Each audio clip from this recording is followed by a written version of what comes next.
pessoal, tudo bem? E aí, como é que vocês estão? Tudo certo? Bom, prazer estar aqui com vocês.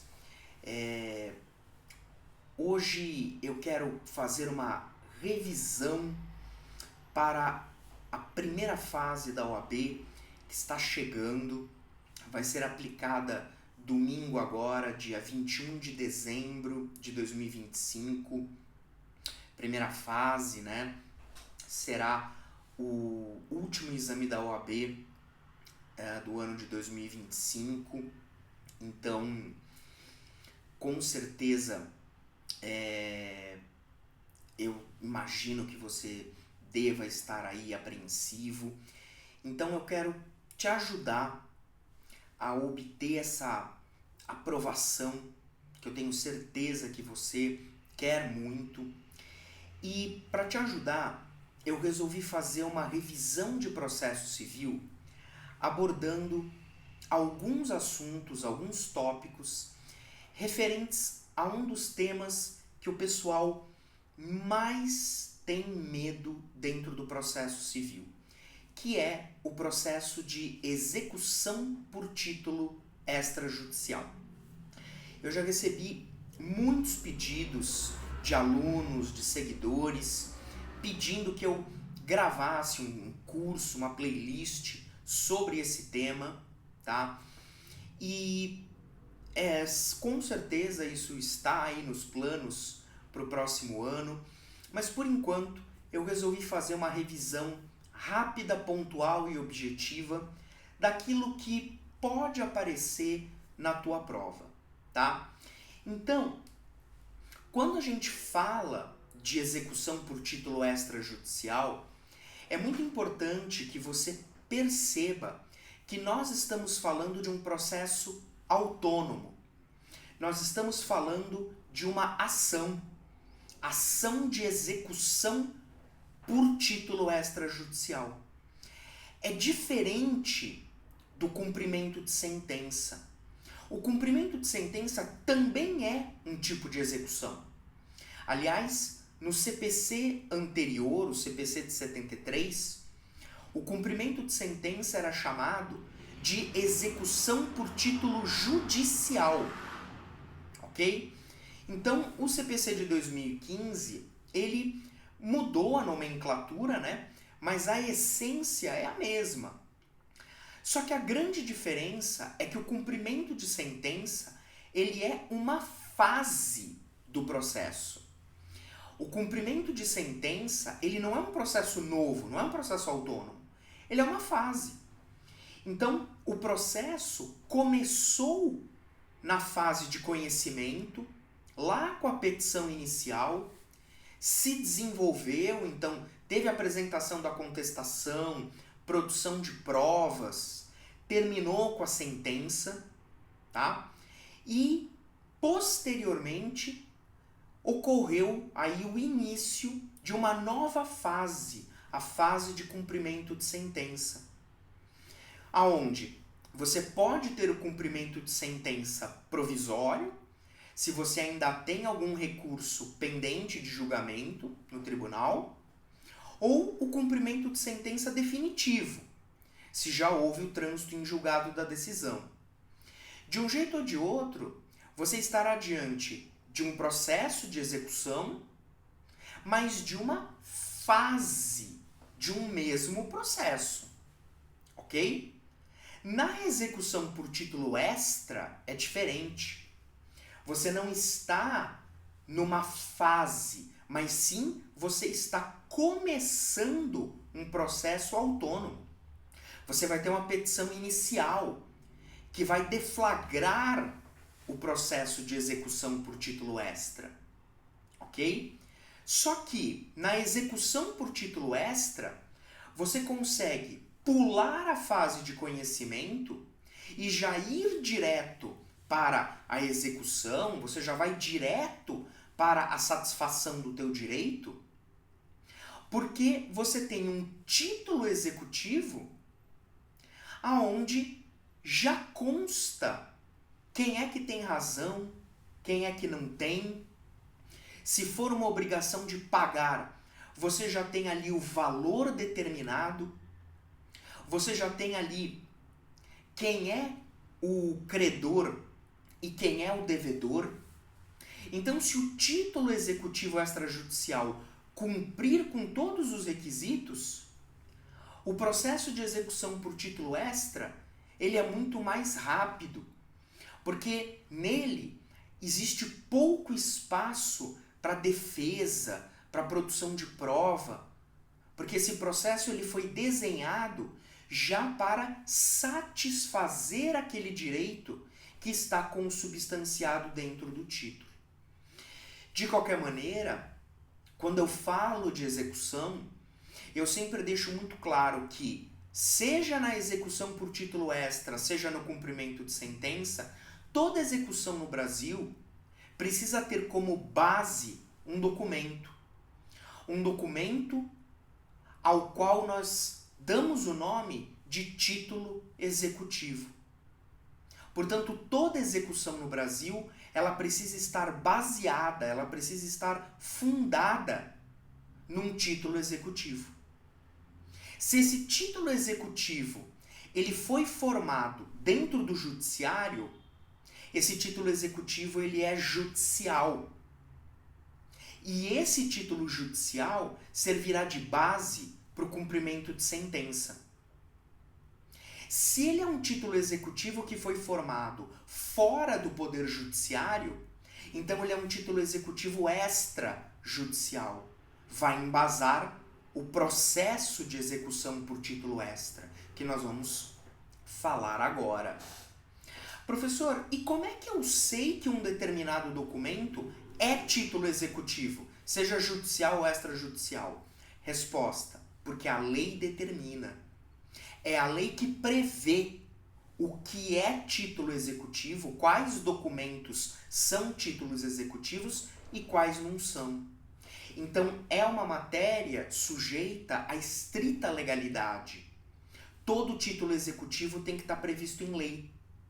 Por isso que, particularmente, embora haja vozes na doutrina em sentido contrário, particularmente eu acredito que não é possível as partes, por meio de um negócio jurídico processual, criarem títulos executivos novos, títulos executivos que não estão previstos em lei.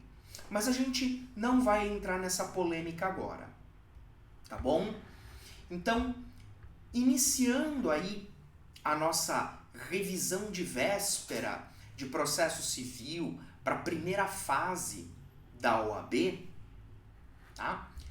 Eu quero já começar falando da execução por título extra, que todo mundo tem medo, né? Até coloquei aí o fantasminha, todo mundo tem medo. E o primeiro ponto importante, o artigo 771 do CPC, o artigo 771 do CPC, ele nos fala que as regras que regem o processo de execução por título extra podem ser aplicadas subsidiariamente ao cumprimento de sentença. Por isso que quando a gente estuda o cumprimento de sentença, muitas vezes a gente acaba se reportando a dispositivos aqui do processo de execução por título extra. Justamente porque o artigo 771 permite essa aplicação subsidiária. Ok? Então, as regras do processo de execução por título extra, naquilo que couber, eu posso também aplicar ao cumprimento de sentença. Tá bom? Avançando. Como eu disse agora há pouco, não há execução sem título. E isso acabou se transformando em um princípio geral da execução, o princípio da nulla executio sine titulo. Não há execução sem título. Ok? Então, qualquer execução aqui no Brasil tem que estar baseada num título executivo. Os títulos executivos judiciais estão previstos lá no artigo 515 do CPC. Eles embasam o cumprimento de sentença. Os títulos executivos extrajudiciais estão elencados no artigo 784. Então, agora a gente passa para alguns comentários muito pontuais, muito rápidos, sobre esses títulos executivos. O inciso 1, como vocês podem ver aqui, traz para a gente títulos de crédito. Ele fala da letra de câmbio, da nota promissória, da duplicata, da debenture e do cheque. Então, os títulos de crédito que a gente estuda lá no direito empresarial, no direito cambial, eles são títulos executivos extrajudiciais. Por mais que hoje em dia esses títulos de crédito eles estejam caindo num certo desuso, né? Letra de câmbio nem se fala. Mas se você pegar, por exemplo, uma nota promissória, um cheque, você vai ver que esses títulos, eles têm uma série de requisitos de validade exigidos pela legislação cambial. E esses requisitos, eles servem exatamente para possibilitar uma execução. Eles facilitam, né? Eles permitem que o dinheiro circule, mas eles também facilitam a cobrança. Então, se eu tiver uma nota promissória, um cheque, ali com os requisitos todos preenchidos, eu não preciso de uma ação de conhecimento. Eu já entro direto com a execução. Por quê? Porque eu sei quem deve, eu sei quem é o credor, quem é o devedor, eu sei qual é o valor devido, eu sei qual é a data de vencimento. Então, todos esses requisitos facilitam a cobrança, ok? No inciso 2, eu tenho aí menção aos documentos públicos, né? A escritura pública é um tipo de documento público, tá? Mas repare que o inciso 2 não se limita à escritura pública, tanto que ele fala escritura pública ou outro documento público. Os documentos públicos, eles se utilizam da fé pública do tabelião para trazerem essa segurança de serem considerados títulos executivos. Então aqui eu me utilizo da fé pública do tabelião.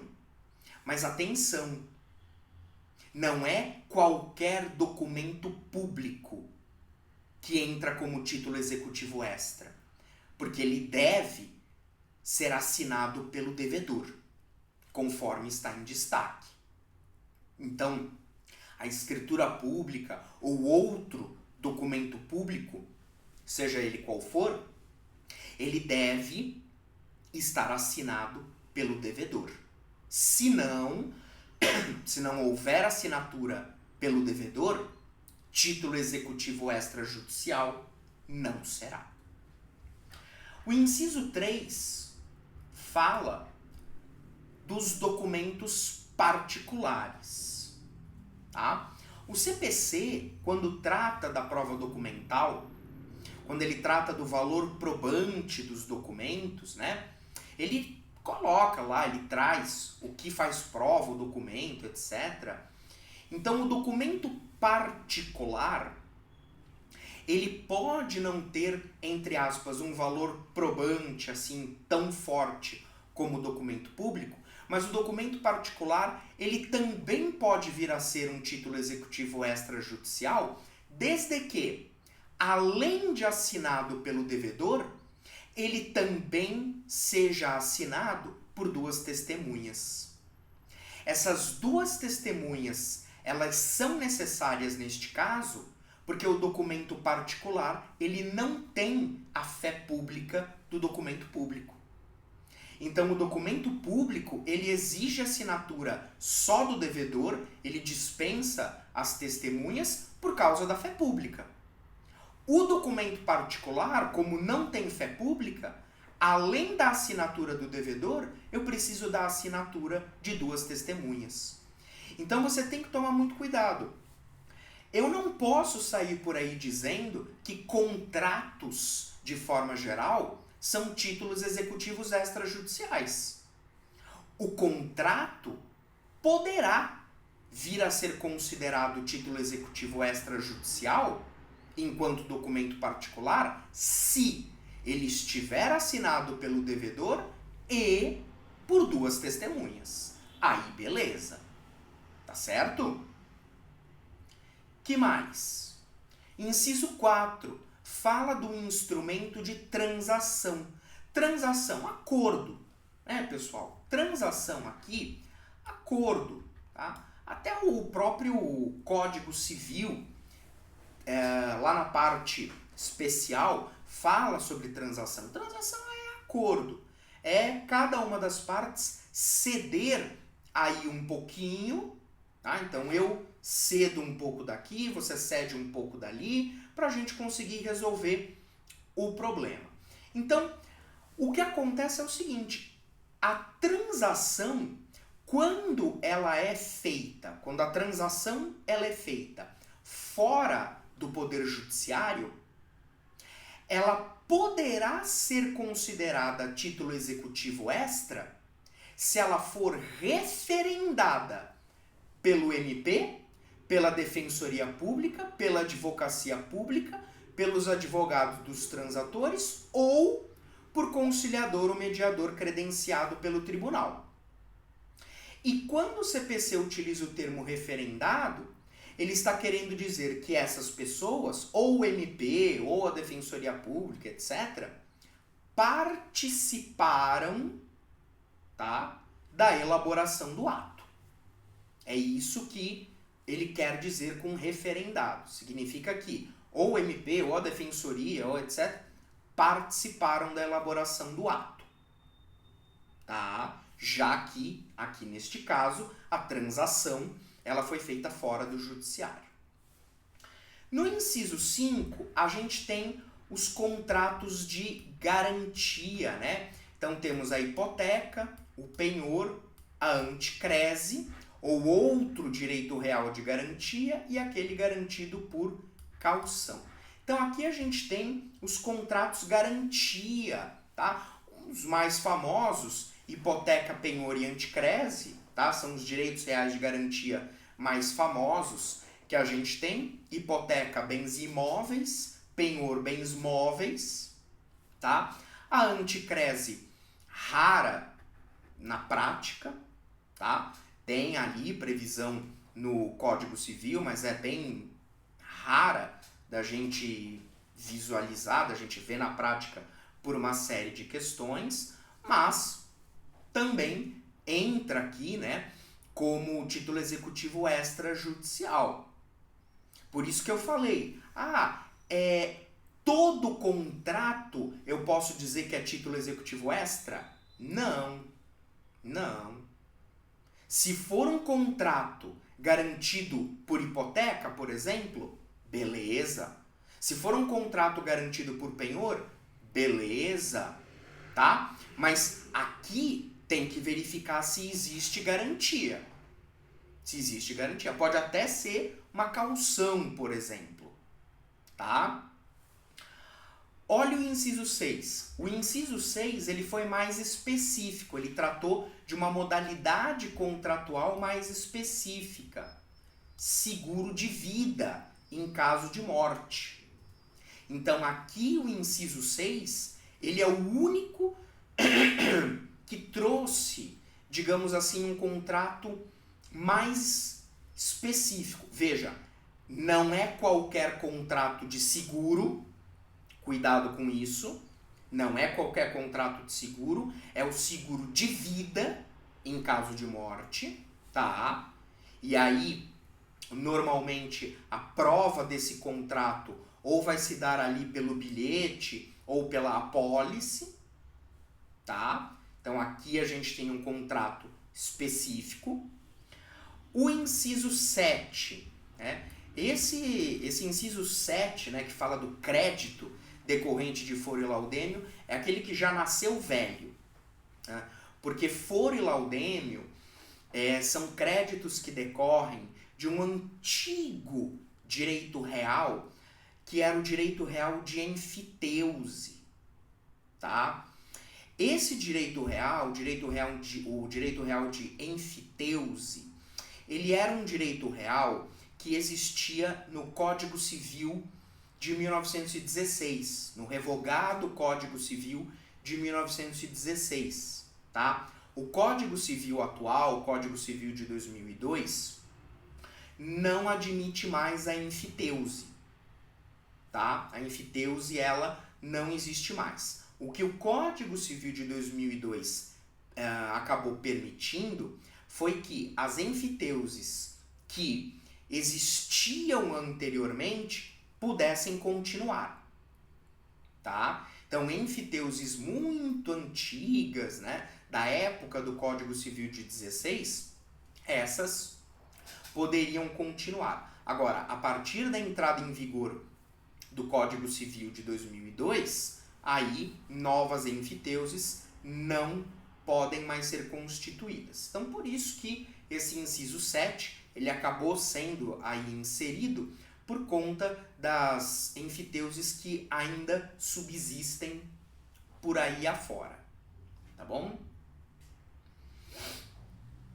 O inciso 8 também veio especificando um contrato, né? Ele fala do crédito decorrente de aluguel de imóvel. Cuidado, tá? Portanto, bens móveis tá fora. Tá? Bens móveis tá fora. Então, ele está falando de crédito decorrente de aluguel de imóvel, desde que documentalmente comprovado. Tá? Desde que documentalmente comprovado. Então, aqui exige uma prova documental desse crédito. E aí ele abrange também os encargos acessórios, como as taxas e despesas de condomínio.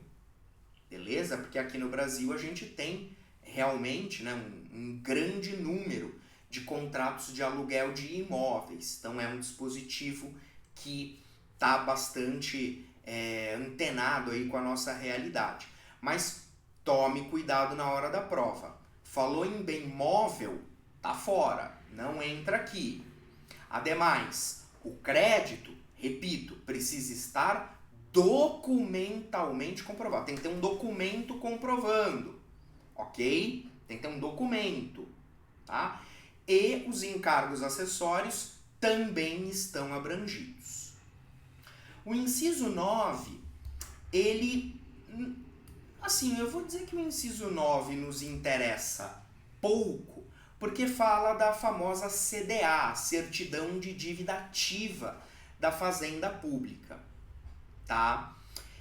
Por que eu digo que não nos interessa muito? Porque a Fazenda Pública cobra as suas dívidas através de um processo de execução especial, que é o processo de execução fiscal, que tem inclusive uma lei específica que trata só de execução fiscal. É um procedimento de execução especial, tá?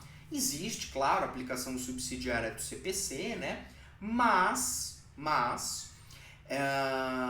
como eu falei, o CPC trata pouco aí da matéria, porque existe a lei das execuções fiscais, uma lei antiga da década de 80, mas que ainda está aí em vigor, né? Vocês acabam trabalhando mais isso em direito tributário, mas essa certidão de dívida ativa também título executivo extra.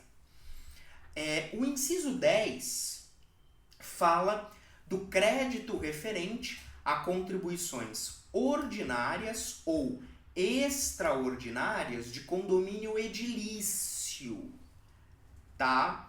Toma cuidado, por quê? Porque condomínio, vamos lembrar lá do direito civil, condomínio é uma figura que existe quando eu tenho duas ou mais pessoas exercendo o direito de propriedade sobre o mesmo bem, tá? Então, condomínio significa duas ou mais pessoas exercendo o direito de propriedade sobre o mesmo bem. E o condomínio edilício é um tipo de condomínio previsto pelo Código Civil, tratado pelo Código Civil, tá? Que seria aí os prédios, grosso modo seria aí os prédios, tá? Mas eu tenho outros tipos de condomínio também, como por exemplo o condomínio em multipropriedade, né, o time sharing. Agora, o que você precisa tomar muito cuidado para a prova é o seguinte: o crédito dessas contribuições, e lembrando que essas contribuições aí podem ser ordinárias ou extraordinárias, é preciso que haja previsão ou na convenção ou em Assembleia Geral, tá? Então é preciso aí que essas contribuições elas estejam previstas ou na convenção ou tenham sido aprovadas em Assembleia Geral. E, novamente, exige-se, tá, a prova documental, desde que documentalmente comprovadas. Beleza? Então, muito cuidado com esses detalhezinhos. Para a gente terminar, o inciso 11 fala da certidão expedida pela serventia notarial ou de registro, tá?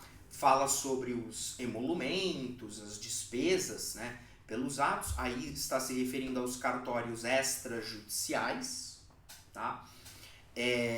O CPC de 2015, ele é criticado em alguns aspectos por, digamos assim, trazer dispositivos que facilitam por demais a vida desses cartórios extrajudiciais, que costumam movimentar grandes quantias em dinheiro, né? Então, existe aí toda uma discussão se realmente esses cartórios extrajudiciais seriam merecedores de tantas normas protetivas, principalmente normas de competência, né? Aí pelo CPC, mas o fato é que temos aqui também no inciso 11 mais uma previsão a favor desses cartórios, porque, como eu disse, o processo de execução facilita a cobrança e o recebimento desses valores devidos, tá? Eu coloquei aí um asterisco no inciso 11A, porque ele é uma novidade, tá? Salvo engano, esse inciso ele foi inserido por uma lei de 2023. Então, ainda podemos dizer que é recente, tá? Ele está falando de contrato de contragarantia, ok? Esse tipo de contrato de contragarantia, é um contrato que assegura o direito de ressarcimento das seguradoras, tá? Então a seguradora, ela vai lá, acontece o evento, né? Ela paga, ela indeniza o que tem que indenizar, e o contrato de contragarantia assegura o ressarcimento da seguradora, tá? Também aí uma novidade meio duvidosa que foi inserida no CPC, tá? Mas eu coloco mais assim a título para você tomar cuidado, porque ainda é uma certa novidade. E o inciso 12, ele termina com uma fórmula genérica, deixando muito claro que o rol aqui, ele não é exatamente exaustivo, porque eu posso ter outras leis prevendo novos títulos executivos extrajudiciais, como aliás acontece, tá? Eu tenho outros títulos executivos previstos em outras leis. Essa parte final que eu grifei, né, a lei atribuir força executiva, só reitera aquela ideia de que para que um documento seja considerado título executivo, ele precisa estar previsto em lei como tal. Beleza? Pois bem, vamos lá, continuando. Outro princípio geral da execução é o princípio do menor sacrifício do devedor, que a gente consegue visualizar no artigo 805 do CPC.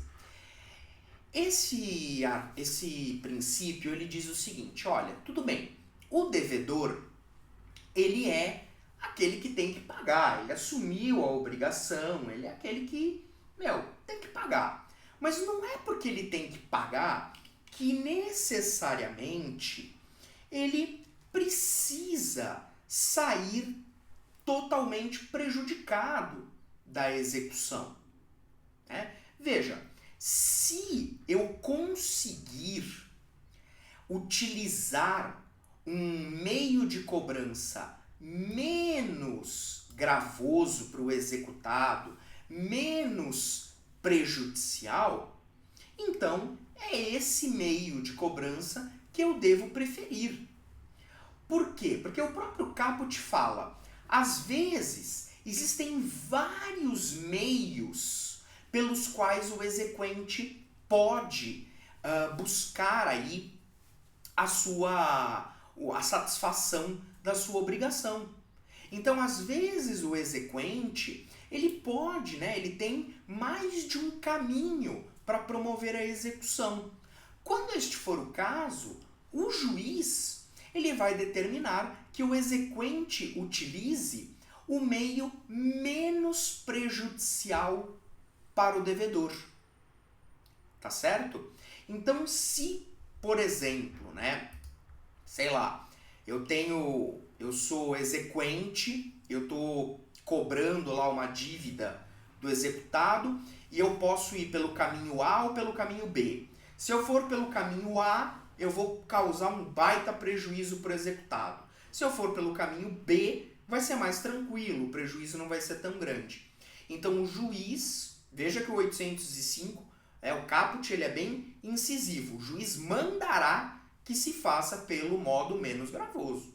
Então o juiz vai determinar, exequente, vai pelo caminho B, que você vai do mesmo jeito conseguir satisfazer a tua obrigação e você vai causar menos prejuízo para o executado. Então não é porque o executado ele está ali devendo, o cara já está todo lascado, você tem que lascar mais, tá certo? Até porque, isso eu comento muito quando eu estou dando aula de direito das obrigações. Todo o nosso sistema obrigacional, nosso direito obrigacional, e isso acaba se transportando para cá, todo ele é a favor do devedor. Infelizmente, na minha opinião. Infelizmente. Então, aqui isso fica muito claro. Temos que tentar não causar tanto prejuízo assim para o executado. Agora, o parágrafo único fala, se o executado vier e alegar que o meio de execução que está sendo utilizado contra ele for muito gravoso, tá? For muito gravoso, e ele fala assim, olha, tem outro jeito, tem outras formas de me cobrar menos gravosas. Então o parágrafo único determina, se existem outras formas menos gravosas, indique quais são. Indique quais são. Se não indicar, vamos manter do jeito que está. Então o parágrafo único, ele diz o seguinte, olha, o executado, você tem todo o direito de se manifestar dizendo que essa forma de execução está te causando grande prejuízo. Você pode alertar pela existência de outras formas menos gravosas. Mas então indique quais são. Indique quais são. Ninguém aqui é adivinho, tá? Então você indique quais são. Se existirem, tudo bem. Se não, continua tudo do jeito que está. Beleza? Princípio da patrimonialidade. Esse aqui é bem simples, né? O devedor, ele responde na execução os seus bens, tá? Aqui no Brasil, a gente não pode ter execução pessoal. Não pode ter execução pessoal. Não dá para cortar a mão do devedor. Então o devedor, ele vai responder com os seus bens, com o seu patrimônio. Seja ele presente ou futuro. Seja ele presente ou futuro. Ok? Então o princípio da patrimonialidade, ele na verdade está querendo dizer o seguinte: a maior garantia que o credor pode ter é o patrimônio do devedor. Essa é a questão. A maior garantia que o credor pode ter é o patrimônio do devedor. Porque se o devedor não honrar com a sua obrigação, o credor irá se satisfazer no patrimônio do devedor. Seja esse patrimônio presente ou futuro.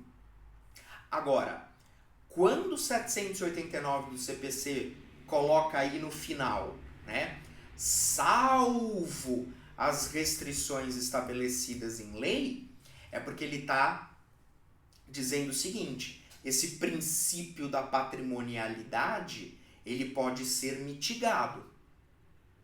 Então, nem todo o patrimônio do devedor estará sujeito à execução. Aí é que vem, por exemplo, as regras sobre impenhorabilidade. O devedor responde com o seu patrimônio? Responde. Mas não com todo ele. Tá certo? Existem restrições que a própria lei coloca, que a gente vai ver daqui a pouquinho. Beleza? Esse princípio aqui da atipicidade dos meios executivos, esse princípio já deu muito o que falar, tá? Muito o que falar. Esse princípio, ele é extraído lá da parte geral do CPC, no artigo 139, inciso 4, quando ele fala que o juiz tem o poder, durante a presidência do processo, de determinar as medidas necessárias para assegurar o cumprimento da ordem judicial, inclusive nas ações que tenham por objeto prestação pecuniária.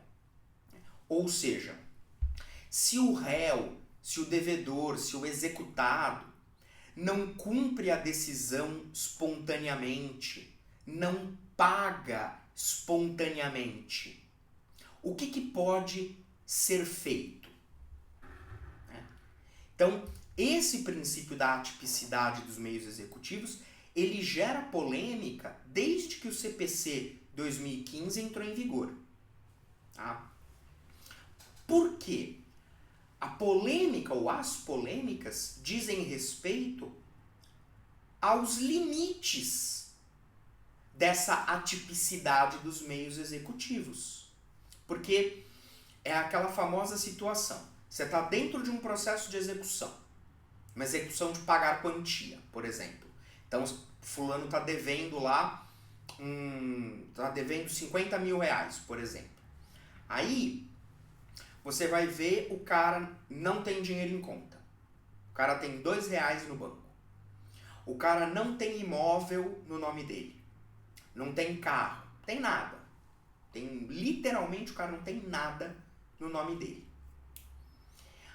Quando isso acontece, o processo de execução, ele acaba muitas vezes entrando num beco sem saída. Que foi o que a gente acabou de ver, né? Pelo princípio da patrimonialidade. Se o devedor, se o executado não tem patrimônio, o que você vai fazer? Se o cara não tem patrimônio, como é que você vai satisfazer a tua obrigação? Você é credor, né? Exequente. O cara não tem nada. E aí é que vem aí o inciso 4 do 139. O que pode ser feito? Porque você abre as redes sociais e você vê lá o executado vivendo como se não houvesse amanhã. Viajando, dirigindo. O carro pode não estar no nome dele, mas você vê ele dirigindo, etc., indo em festa. Então, o que começou a acontecer? Vamos procurar outras formas de forçar esse executado a pagar. E aí começou restrição de CNH. Ah, beleza, o cara não tem carro no nome dele, vamos restringir a CNH dele.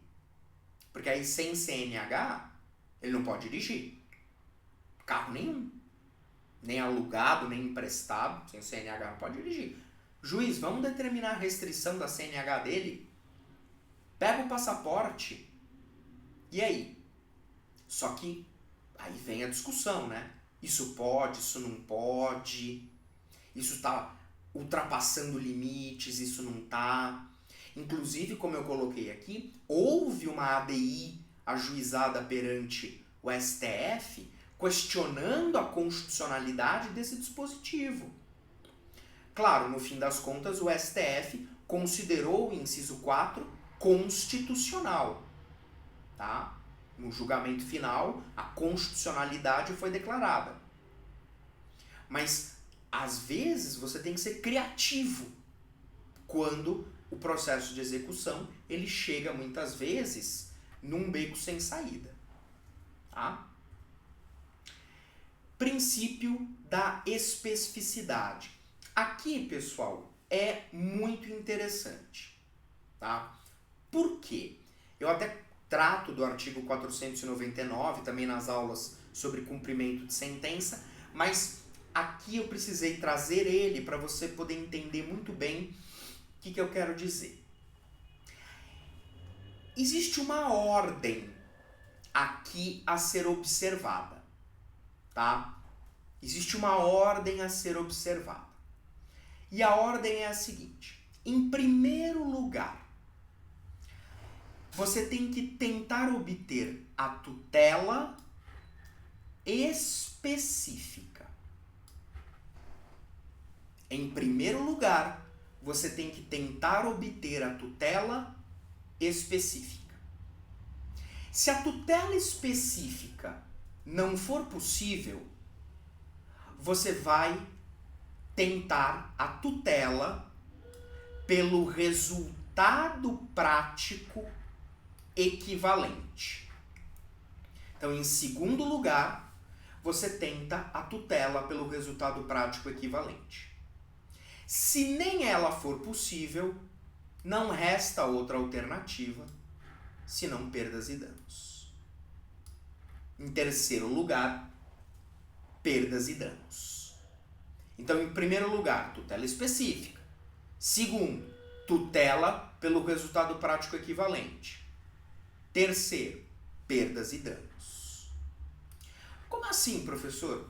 O que isso quer dizer? Quando você entra com uma ação de execução, por exemplo, e quem já foi meu aluno talvez até se lembre desse exemplo que eu costumo dar, que é o seguinte: a tutela específica ela é representada pelo atendimento do pedido do autor exatamente do jeito que ele quer.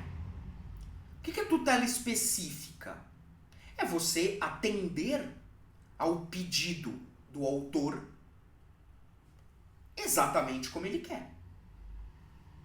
Então, talvez, nas obrigações de fazer e não fazer, isso fique um pouco mais claro.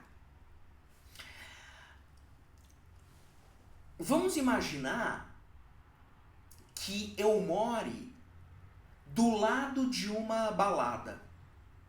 Eu moro do lado de uma balada, vamos imaginar. E essa balada, ela não tem o isolamento acústico necessário, correto, tá? Não respeita a lei do silêncio. 2h da manhã, o som tá no último volume, pessoal gritando, uma zona, tá? E a situação se estende por anos, ninguém resolve. Eu entro com uma ação pedindo que o juiz determine que a balada pare de fazer barulho. Que ela instale o isolamento acústico adequado. Só que a balada tá nem aí. A balada clandestina, ninguém tá nem aí com nada, querem nem saber. E continua a fazer barulho. Então, a tutela específica não tá dando certo. Porque a tutela específica seria o quê? Atender o meu pedido. Parar de fazer barulho, respeitar a lei do silêncio, instalar o isolamento acústico adequado, mas ninguém tá nem aí. Bom, aí eu vou para a tutela pelo resultado prático equivalente. A tutela pelo resultado prático equivalente é o seguinte: na prática, eu cheguei no mesmo resultado que a tutela específica, só que de outra forma. Eu cheguei exatamente no que eu queria, mas de outro jeito.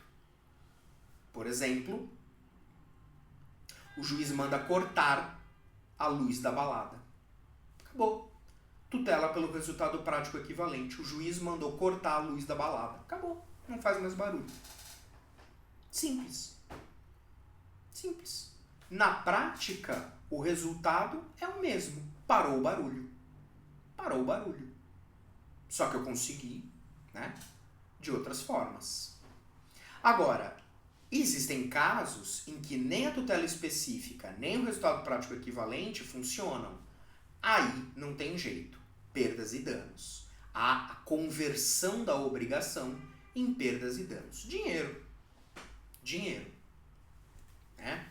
E aí o 499 fala que essa conversão ela vai acontecer ou se o autor pedir, ou se for impossível a tutela específica ou a obtenção pelo resultado prático equivalente. Porque às vezes, dependendo do caso, as perdas e danos são o único jeito. Né? São o único jeito. Como nas obrigações de não fazer, por exemplo, uma obrigação de não revelar um segredo. O fulano vai lá, o devedor vai lá e revela o segredo. Não tem muito o que fazer. Né? Então, neste caso, muito provavelmente, resolve-se em perdas e danos. Tá? Pois bem, aqui eu tomei a liberdade de colocar o parágrafo único no artigo 499 do CPC, que foi incluído por uma lei de 2024, tá? E ele trata de algumas hipóteses de responsabilidade em alguns contratos previstos pelo Código Civil, tá? Em hipóteses de responsabilidade subsidiária, solidária. Então, depois, pessoal, se vocês tiverem um tempinho, leiam esses dispositivos do Código Civil, tá? Porque nesses casos, ele fala que se houver aí o pedido de conversão da obrigação em perdas e danos, o juiz primeiro vai conceder a faculdade, a possibilidade para cumprimento da tutela específica. Né? Porque se você for ler o caput do 499, ele fala que a conversão pode acontecer se o autor requerer. Ponto. Se o autor requerer. O parágrafo único fala, ó, nessas hipóteses específicas, se o autor pedir a conversão em perdas e danos, primeiro o juiz vai abrir a possibilidade para cumprimento da obrigação pela tutela específica. Nesses casos aqui. Tá? Então, ainda é uma novidade de 2024, artigos 441, 618 e 757 do Código Civil, tá? Dá uma lida aí, de repente pode te ajudar na hora da prova. Princípio da disponibilidade da execução, lá do artigo 775, é bem tranquilo, eu resumi ele aqui, ó. Ninguém é obrigado a executar. Ninguém é obrigado a executar. Tá certo? Beleza?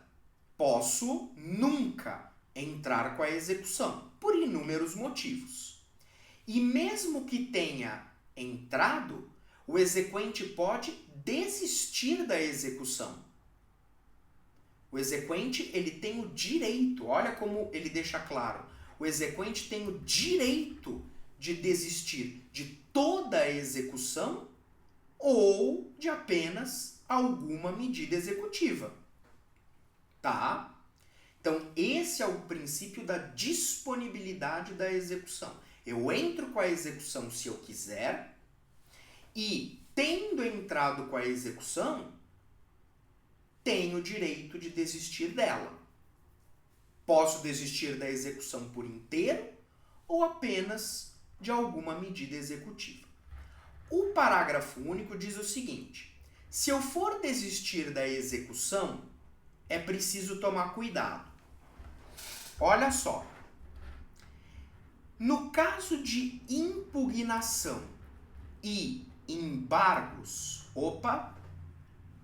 espera um pouquinho. Impugnação é o mecanismo de defesa do executado no cumprimento de sentença. Embargos é o mecanismo de defesa do executado na execução por título extra. Ok? É essencial você visualizar essa distinção. Impugnação ao cumprimento de sentença. Cumprimento de sentença. Embargos à execução. Execução por título extra. São mecanismos de defesa do executado em procedimentos distintos. Tá? Se eles versarem apenas sobre questões processuais, tá? Eles serão extintos, repito, no caso de desistência, eles serão extintos e o exequente vai pagar as custas processuais e os honorários advocatícios. Muito cuidado. Muito cuidado. Tá? Muito cuidado. Ok? Nos demais casos, a extinção dependerá da concordância do impugnante ou do embargante. Beleza? Então, nos demais casos, a extinção dependerá da concordância do impugnante ou do embargante. Fechou? Porque o impugnante e o embargante são os executados. Ok? O impugnante e o embargante, eles são os executados. Então, aí, eles vão ter que concordar. Beleza? Se for haver a desistência da execução. Passando agora um pouquinho para a responsabilidade patrimonial. Na verdade, a gente já comentou um pouquinho sobre isso, né? Então, o devedor, ele responde com o seu patrimônio pelas obrigações que assumiu. Tá certo? Já falamos sobre isso. Porém, nós também falamos que existem certas limitações. Não é todo o patrimônio do devedor que estará sujeito ao processo de execução. E aqui eu trouxe o artigo 836, que traz o que nós chamamos de penhora frustrada. É aquela penhora, pessoal, aonde eu até encontro alguns bens, mas esses bens encontrados, eles têm um valor tão baixo que eles não servem nem para pagar as custas da execução. Ou seja, eu encontro bens do executado que até são passíveis de penhora, mas são tão porcaria que eles não pagam nem mesmo as custas da execução. Não vale nem a pena. A relação custo-benefício não compensa. Não compensa. Porque os bens que eu achei ali, uma bicicleta sem uma roda, uma camisa furada, não vai pagar nem as custas da execução. Então, neste caso, eu tenho a penhora frustrada. Eu até achei bens, mas não paga nem as custas da execução. Então, o que vai acontecer? Nesse caso, a execução é suspensa. A execução é suspensa. Aguardemos, talvez um dia, o descobrimento de novos bens, de outros bens que valham mais a pena. Agora, outro caso é o caso envolvendo as impenhorabilidades, os bens que são impenhoráveis, tá? Nós temos a lei que trata sobre as impenhorabilidades e nós temos hipóteses de impenhorabilidades previstas também no CPC. Como aqui a nossa aula é uma revisão, tá? É uma revisão, eu até já passei mais do tempo que eu deveria, a gente não tem condições de detalhar tudo isso. Mas você sabe, a essa altura do campeonato, que existem bens do devedor que são impenhoráveis, né? E aí eu resolvi trazer algumas súmulas, como por exemplo a súmula 364 do STJ, que trata da impenhorabilidade do bem de família. E essa súmula estende a impenhorabilidade do bem de família para o imóvel que pertence a pessoas solteiras, separadas e viúvas. Nossa, professor, mas a pessoa é solteira e pode invocar a impenhorabilidade do bem de família? Sim. Sim. O imóvel onde ela mora também pode ser considerado bem de família. Essa súmula também se deve ao fato de que hoje a gente tem uma ampliação do conceito e das espécies de família. O conceito de família passou por uma evolução histórica muito grande. Então, consequentemente, o bem de família, ele também evoluiu junto, né? Aquilo que se entende como bem de família também evoluiu. Daí porque o STJ lançou a súmula 364. Olha aqui, súmula 486. É impenhorável o único imóvel residencial do devedor que esteja alocado a terceiros, desde que a renda obtida com a locação seja revertida para a subsistência ou moradia da sua família. Essa súmula 486 do STJ, ela é super interessante, pessoal. Ela é super interessante, tá? Por quê? Porque tem muita gente que até tem imóvel próprio, mas mora de aluguel. Por quê? Porque tem um imóvel, aluga esse imóvel, recebe um aluguel X, tá? Recebe um aluguel X e mora num imóvel alugado, aonde paga um aluguel Y, um aluguel menor. Ok? Então, o imóvel próprio é utilizado como fonte de renda da família. Claro que aqui o STJ, nessa súmula, ele não está se referindo a imóveis de luxo, de alto padrão, né? Ele fala subsistência ou moradia, né, da sua família.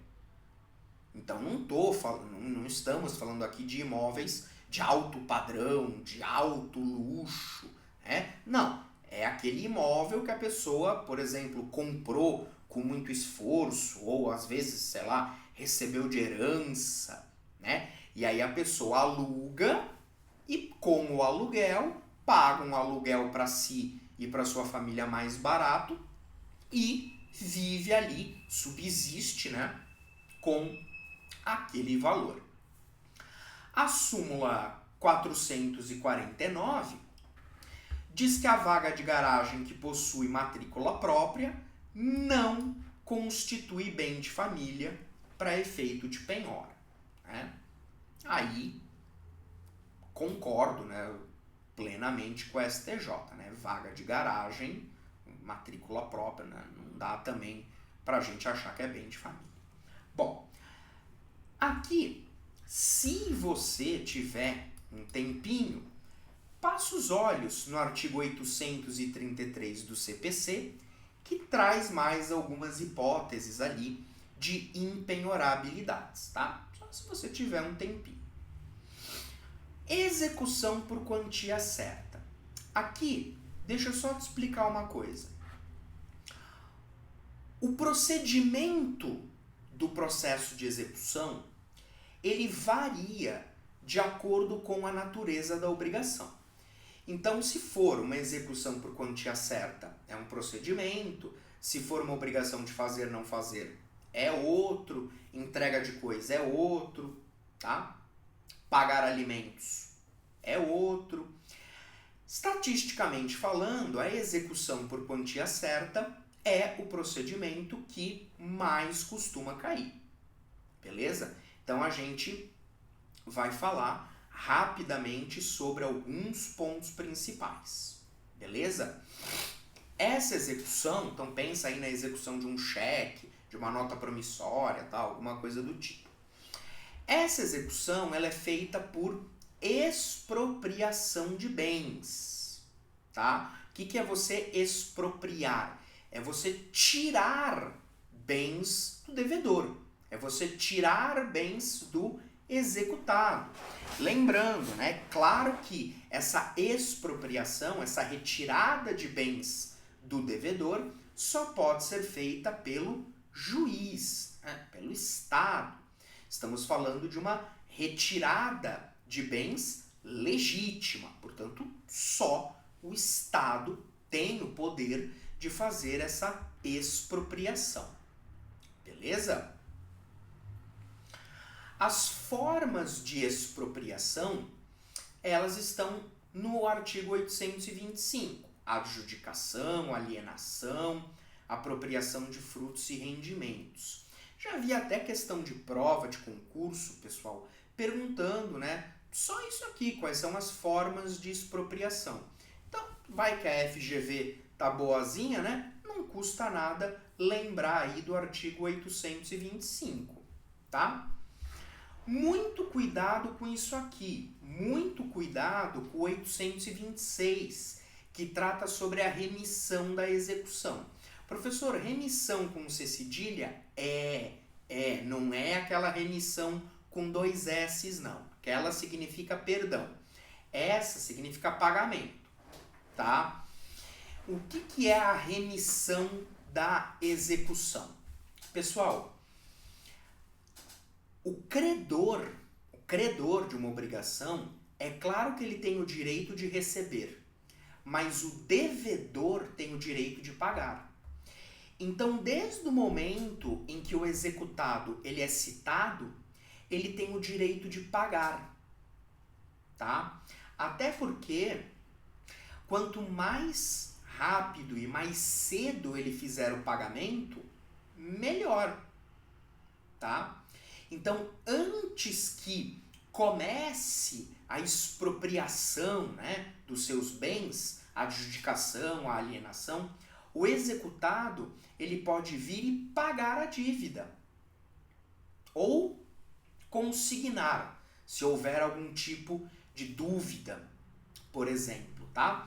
Desde que esse pagamento ou essa consignação seja do valor atualizado, com juros, tá?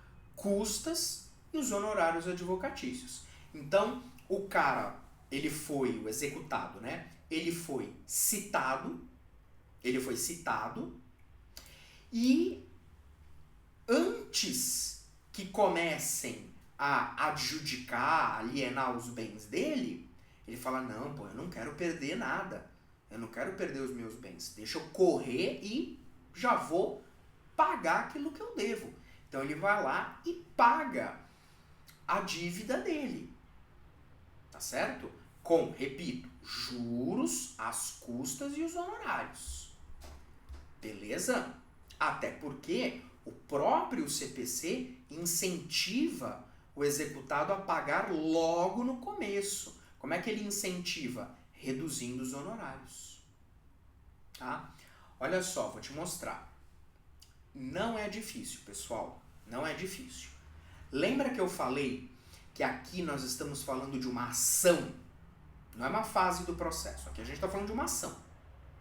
Tá? Se há uma ação, tem que ter petição inicial. Beleza? Então, o exequente, que é o autor, fez a inicial. Mandou para o juiz. Tá? Então, pensa lá. Eu tenho um cheque que não tinha fundo. Então, eu pego o cheque e entro com uma ação de execução contra o devedor. Um cheque de 50 mil. Beleza. Fiz a inicial, coloquei o cheque, ó. Fulano tá me devendo 50 mil, tá aqui o cheque, beleza. Aí o que o juiz faz com a minha inicial? Ele analisa e, despachando a minha inicial, se tiver tudo certinho, ele já fixa honorários advocatícios de 10% que o executado vai ter que pagar. Então, se a minha petição inicial estiver perfeita, o juiz já pega de cara e já fixa honorários advocatícios de 10% sobre o valor devido. Primeira atitude. Porque aqui o negócio é rápido. Aqui não tem defesa, aqui não quero saber, aqui é para pagar. Então a petição inicial está perfeita, o juiz fixou honorários de 10%, manda citar o executado. Citar o executado para quê? Para oferecer defesa? Lógico que não, é execução. Ele vai ser citado para pagar. Em 3 dias. 3 dias. Vai ser citado para pagar em 3 dias o valor que eu estou indicando. Beleza? Então aqui o juiz pegou. Inicial está perfeita? Fixou honorários de 10%. Honorários advocatícios de 10%. Manda citar o executado. Citar não para apresentar defesa, para pagar em 3 dias. Pois muito bem. Se o executado vier e nesses 3 dias pagar tudo, opa, os honorários advocatícios caem pela metade. Cai pela metade. Se o cara é citado e nos 3 dias paga tudo direitinho, reduz pela metade. Tá aí o incentivo do CPC pro cara pagar logo. Ok? Agora, se nos 3 dias o executado não paga, o valor dos honorários pode até aumentar. Pode até aumentar. Pode chegar até, como eu coloquei aqui, pode chegar até 20%. Pode chegar até 20%, dependendo do trabalho do advogado. De 10 pode cair para 5, mas pode também aumentar para 20. Tudo vai depender da postura do executado. Se o cara vem em 3 dias e paga tudo certinho, parabéns para ele, reduz pela metade. Não pagou, aí vamos analisar o que aconteceu. Dependendo do caso, pode chegar até 20%, dependendo do trabalho do advogado. Bom, esse prazo de 3 dias, professor, é prazo processual? É prazo processual. Se é prazo processual, eu conto em dia útil. Então, são 3 dias úteis. 3 dias úteis. Tá?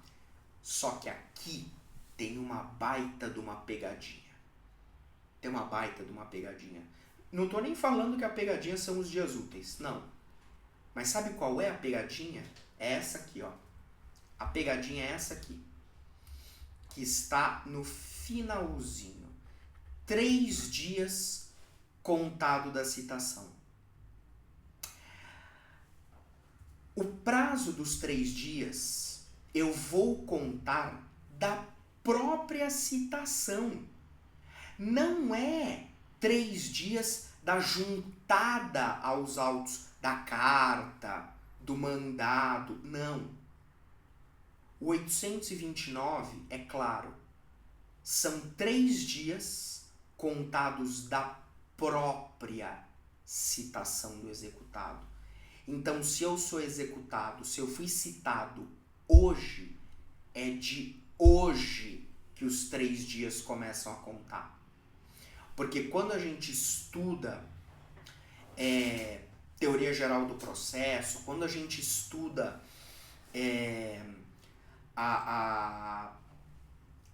procedimento comum, tudo, a gente sempre tem isso, né? O início do prazo é a data da juntada aos autos do AR assinado. Data da juntada aos autos do mandado cumprido. Não. Porque juntada aos autos é uma coisa. Eu posso ter sido citado para o oficial de justiça hoje e o mandado só ser juntado amanhã. Tem diferença. Aqui são 3 dias contados da própria citação. Não interessa quando que vai acontecer a juntada aos autos do AR, do mandado, seja lá do que for. Perigosíssimo isso aqui, tá? Por favor, cuidado. Bom, aí, o que acontece? Vamos imaginar que o executado ele foi citado para o oficial de justiça. Então, o juiz determinou que ele fosse citado para o oficial de justiça. Aí o oficial de justiça foi até a residência do sujeito e o cara não estava. Não estava. Bom, aí o que o oficial de justiça fez? Para não perder a viagem, para não desperdiçar a diligência, o oficial de justiça procedeu ao arresto dos bens do executado. Arresto, professor? Olha aqui. Ele vai arrestar os bens do executado, como manda o 830. É uma pré-penhora. Então, o oficial de justiça chegou lá, cadê fulano? Fulano não tá. Foi no médico, tá trabalhando, não tá. O oficial de justiça começa a arrestar os bens do executado até atingir o limite da execução, até chegar no limite do valor da execução. Pois muito bem. Arrestou os bens, chegou no limite da execução. Se a citação for feita, se o oficial de justiça depois conseguir fazer a citação, ele vai observar o seguinte: se o cara não pagar nos 3 dias, aquele arresto que ele tinha feito vira penhora. Vira penhora. Então, o que acontece? Aquele arresto é uma pré-penhora. Feita a citação, mas o cara não pagou nos 3 dias, vira penhora. Simples. Então, olha só. Presta atenção. O cara, depois eu volto para explicar. Fica comigo nesse negócio do arresto. O cara fez o arresto porque não achou o executado, tá? O cara fez o arresto, lavrou o auto, beleza. Aí o oficial de justiça, ele volta tempos depois no endereço para tentar citar de novo o cara. Tá? Ele foi lá, não achou o executado, procedeu ao arresto. Tá? Lavrou o auto, beleza. Tempos depois ele volta para tentar citar de novo o sujeito. Se ele conseguir citar o sujeito, começa o prazo de 3 dias para ele pagar. Tá? Começa o prazo lá para ele pagar. Se não pagar, o arresto vira penhora.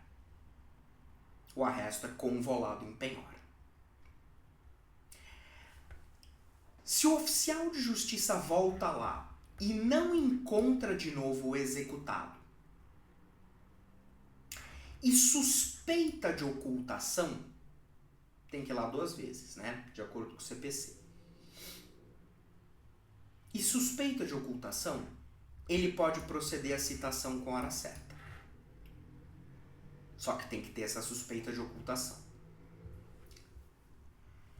Se o oficial de justiça não encontrar o executado, mas também não suspeitar de ocultação, aí tem que falar com o exequente. Tem que intimar o exequente para o exequente apresentar um novo endereço para tentar citar o executado. Porque o oficial de justiça vai falar, eu não encontrei o executado, mas eu também não acho que ele está se ocultando. Eu acho que o endereço está errado. Aí o juiz intima o exequente para ver se o exequente apresenta um novo endereço. Se não tiver jeito, paciência, citação por edital. Fazer o quê? Se não tiver jeito, citação por edital. Não é o ideal, é o último caso, mas às vezes realmente não tem o que fazer. Então, veja bem, esse arresto ele é feito pelo oficial de justiça desde que o executado não seja encontrado. Não precisa de decisão judicial nenhuma, viu? Tá? Basta que o oficial de justiça não encontre o executado no lugar. Simples assim. O juiz não precisa autorizar nem nada. Tá? Beleza? E aí, o que acontece? O arresto, ele é uma pré-penhora porque já deixa o negócio preparado ali. Esse arresto, ele vai se transformar em penhora se o cara não pagar. Entendeu? Agora, como eu falei, fez o arresto, lavrou o auto. O oficial de justiça tem que voltar para ver se consegue citar o cara. E é aí que algumas coisas podem acontecer. Pode encontrar o cara e citar. Citou, começa a contar o prazo dos 3 dias. Se passar os 3 dias e não pagar, o arresto vira penhora. Se voltar lá e o executado não foi encontrado e o oficial de justiça suspeita de ocultação, citação com hora certa. Voltou lá, o oficial de justiça não encontrou o executado, não suspeita de ocultação, tenta ver um novo endereço com o exequente. Em último caso, citação por edital. Coloquei todos os parágrafos aí, para você poder dar uma lida depois. Tá? Eu só tentei dar uma clareada aí. Beleza? Mas os dispositivos, eles estão todos aqui. Ah, professor, de onde você tirou tudo isso? Não sei o quê. Inventou da sua cabeça? Não, tá tudo aqui bonitinho. Beleza? Tá? Olha aqui, ó. Nos 10 dias seguintes, né? Se o oficial de justiça foi lá, não achou, fez o arresto, tem que procurar o executado por 2 vezes e se suspeitar de ocultação, aí sim, citação com hora certa. Beleza? Tá? E pra gente terminar, os embargos à execução. O mecanismo de defesa do executado no processo de execução por título extrajudicial. Artigo 914 do CPC. Pessoal, a primeira grande dica que eu vou te dar, que está inclusive em destaque, para entrar com embargos à execução, não precisa garantir o juízo. Não precisa garantir o juízo. Não precisa oferecer bem a penhora, não precisa de depósito, não precisa de caução, não precisa de garantia. Ok? Beleza? E eu preciso que você tenha muito clara a ideia de que, no cumprimento de sentença, o executado se defende por impugnação. Na execução por título extra, o executado se defende por embargos. São mecanismos muito diferentes. Ok? Dentro dos embargos à execução, o executado ele pode alegar matérias tanto de direito material como de direito processual. Tá? Tanto faz. Beleza? Lembre-se que na execução por título extra não houve nenhuma fase anterior. Lembre-se que aqui nós estamos falando de um processo que acabou de começar. Não houve fase anterior, como no cumprimento. Beleza? Professor, qual seria a natureza dos embargos? Majoritariamente, natureza de ação. majoritariamente natureza de ação. Tem polêmica? Tem. Mas é difícil realmente sustentar outro posicionamento. Tá? Até o próprio professor Cássio Scarpinella, ele sempre bateu muito na tecla de que os embargos seriam defesa. Mas ele mesmo reconhece que o CPC dá para os embargos tratamento de ação. Tá? Então, ação. E realmente é mais fácil visualizá-los dessa forma. Tá? Em que pese numa primeira fase, eu acredito que esse tipo de discussão não seja abordado. Diz o parágrafo 1º do 914 que os embargos são distribuídos por dependência ao juízo da execução. Claro, existe relação de prejudicialidade entre os embargos e a execução. Imagina, por exemplo, que o executado entra com os embargos alegando a invalidade do título executivo e o juiz acolhe esse argumento. Obviamente que isso vai prejudicar o processo de execução. Então, por isso que o parágrafo 1º manda distribuir por dependência. Tá? E outra coisa, os embargos são autuados em apartado exatamente para não tumultuar os autos da execução. Tá? Então, distribuição por dependência.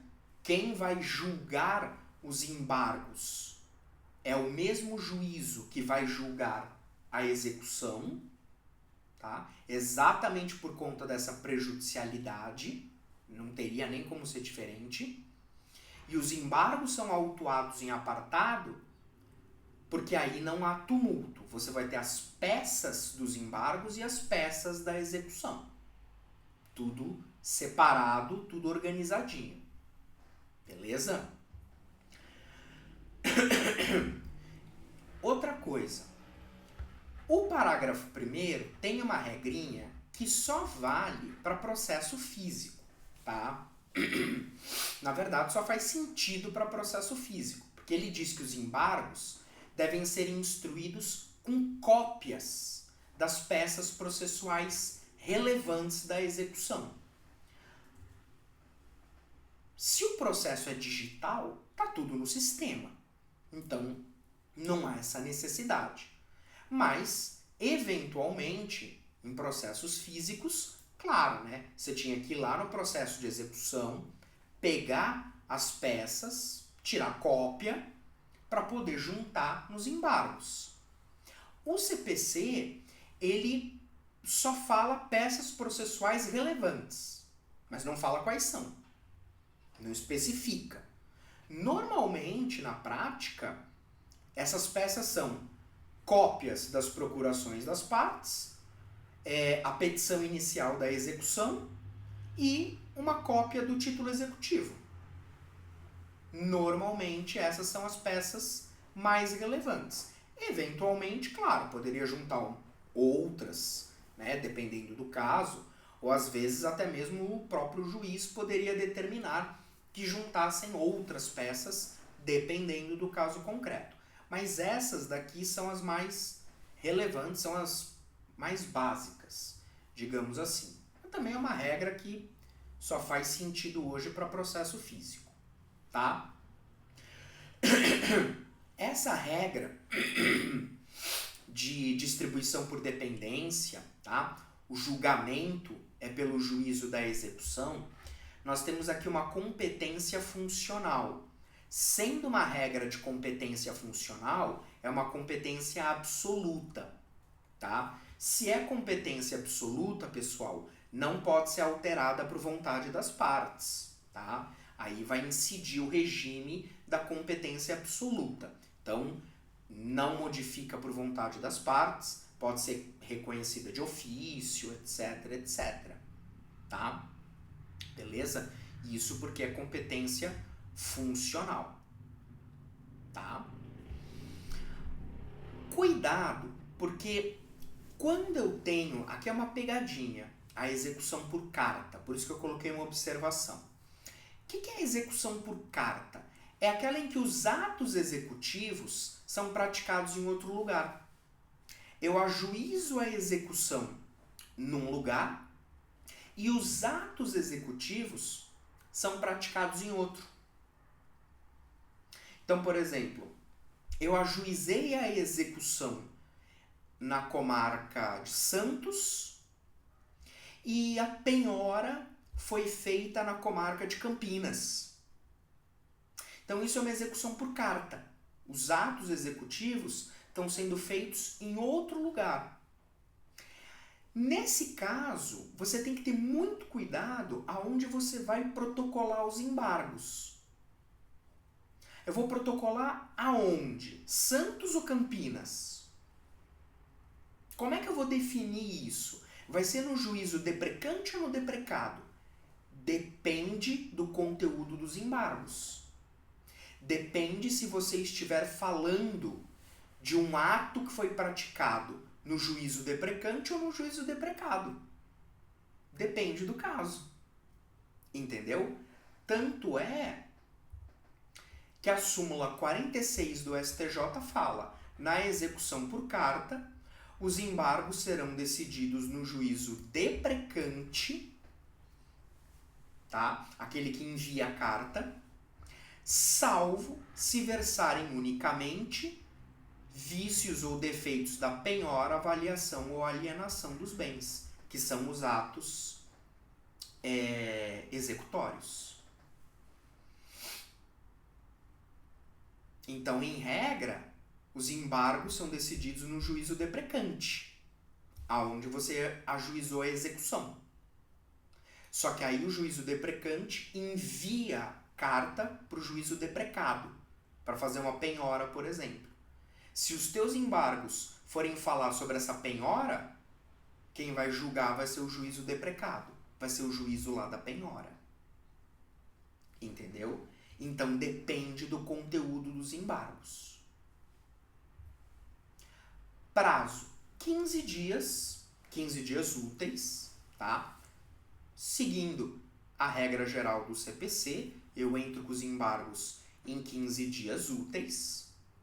Muito cuidado com o 915, parágrafo 3º, porque com relação ao prazo para oferecimento dos embargos, eu não vou aplicar a regra do artigo 229, que é aquela regra que fala da dobra de prazo para processos em que há litisconsórcio, tá? Com litisconsortes, com advogados diferentes, de escritórios de advocacia distintos, em processos físicos, tá? Essa dobra de prazo não se aplica para o oferecimento dos embargos à execução, mesmo que o processo seja físico. Não se aplica para o oferecimento dos embargos à execução. Ou seja, para esse prazo de 15 dias do 915 caput. Esse prazo aqui não é dobrado. Não é dobrado. Agora, as manifestações posteriores ao oferecimento dos embargos, aí tudo bem. Aí eu posso aplicar a regra do 229 sem problema. Porque o parágrafo 3º ele é expresso em relação ao prazo para oferecimento dos embargos. Não se aplica a dobra do 229. Agora, para as manifestações seguintes, aí não tem problema. Fechado? Professor, o que eu posso alegar nos embargos? Tudo. Tudo. Não há limitação de matéria, ao contrário do que acontece na impugnação. Então, nos embargos à execução, o executado pode alegar tudo. Tudo. Fatos anteriores, posteriores, tudo. Porque não houve fase processual anterior. No cumprimento de sentença houve. Na impugnação ao cumprimento de sentença, você não pode resgatar questões que já foram decididas na fase de conhecimento. Só que aqui, na execução por título extra, não teve fase anterior. Então, o 917 do CPC não traz limitação de matéria. Pode verificar, eu trouxe aqui para você ver. Ele não traz limitação de matéria. O inciso 6 deixa isso muito claro. Qualquer matéria que lhe seria lícito deduzir como defesa em processo de conhecimento. Não há limitação de matéria. Beleza? Professor, quando que haverá a rejeição liminar dos embargos? O artigo 918 traz as hipóteses de rejeição liminar dos embargos. Liminar, porque aqui os embargos vão ser rejeitados antes mesmo do exequente ser citado. Tá? Então, eu entro com os embargos e a outra parte não é nem citada. Por isso liminar. Liminar é no começo. E começo, subentenda-se antes da citação. Então a outra parte, né, o embargado, foi nem citado. Por isso que o embargante, aquele que entra com os embargos, ele não é condenado ao pagamento de honorários sucumbenciais. Porque está muito no começo. Né? Então é a rejeição liminar dos embargos. E as hipóteses estão no 918, né? Intempestivos, ou seja, fora do prazo, indeferimento da inicial, aqui você pode aplicar as hipóteses do artigo 330 do CPC, improcedência liminar do pedido, as hipóteses do 332 do CPC, pode colocar aqui, pode aplicar aqui. O inciso 3, infelizmente, traz um conceito indeterminado, tá? Manifestamente protelatórios.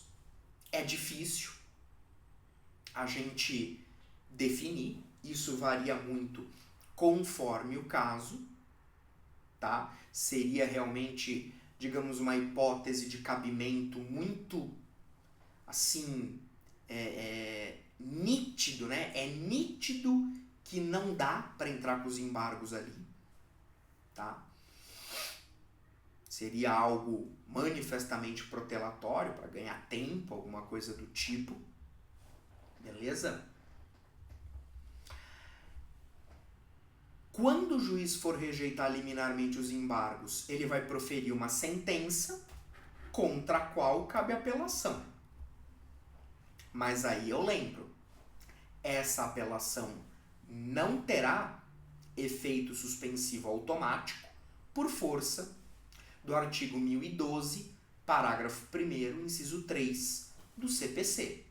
Depois, sugestão, dá uma lida nesse dispositivo que retira o efeito suspensivo automático da apelação.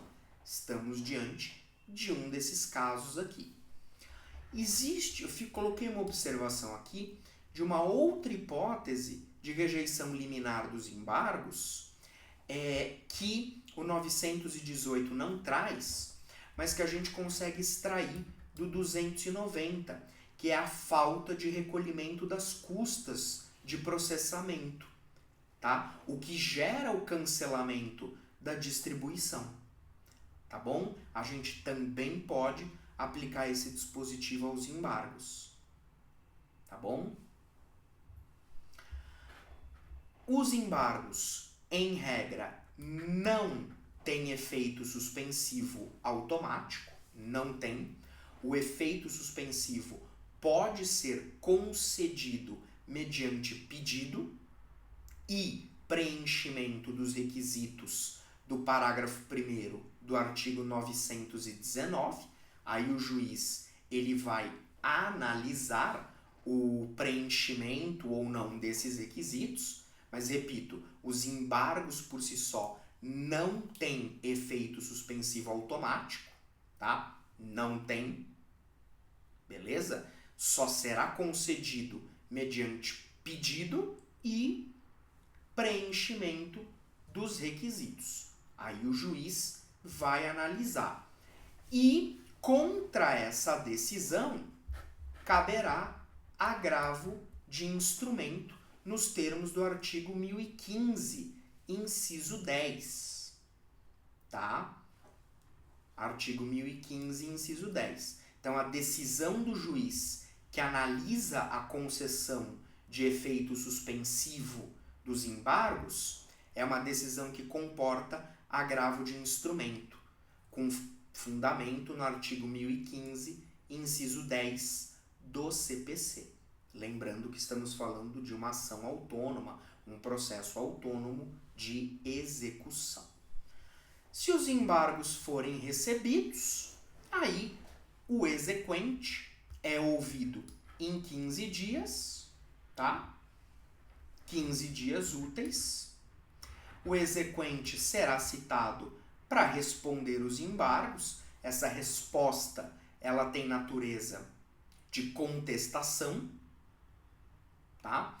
Em tese, não cabe reconvenção. O procedimento dos embargos não seria compatível com o instituto da reconvenção, tá?